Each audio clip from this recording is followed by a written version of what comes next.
the type of wax you're using when you're making pillar candles is going to make all the difference with how your candles perform and the problems that you have with them. So many times I see I'm getting bubbles on my candles, I'm getting frosting, this mold is making weird marks on my candles. How do I get the wax not to just pour out the side of it? Most of it has to do with soy pillar wax. Soy pillar wax is too soft to be a pillar wax, and I know that the manufacturers tell you otherwise, but I don't think they're right, because most of the problems that I see on the candle forums and these groups and things like that have to do with A27, Carasoy pillar wax, and things like that. Soy pillar wax is crappy for candle molds. You have trouble unmolding them, you get bubbles, you get marks on. If you want a better result, simply use a different wax. I always use crystal pillar palm wax, and I never have the issues that you guys have with your soy wax pillar candles. So just maybe try a different wax and it will solve all of your problems with your pillar candles.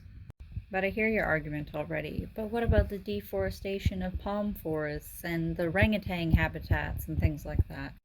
There are suppliers out there that you can order from that have sustainable palm wax, so that the palm wax forests and the orangutan habitats and things like that aren't being harmed, and so that argument is out.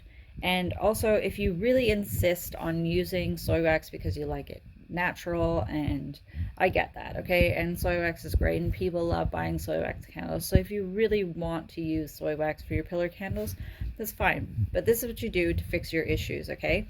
Add a harder wax to your soy wax pillar blend, and the manufacturers will say otherwise, but you know what, trust me, go add 10% beeswax or paraffin wax to your soy pillar candles and you will not have the issues that you have now.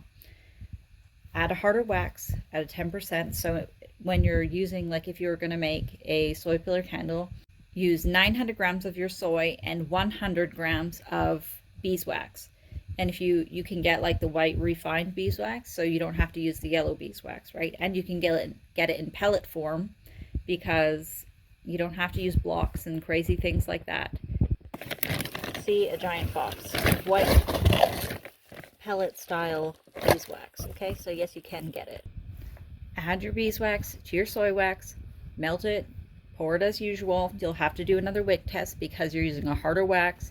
The wicks will change, but you will not have the issues with your pillar candles like you would otherwise. And if you keep having the issues, just add a little bit more beeswax, add it at 20% instead of 10%, and the issues that you have will go away.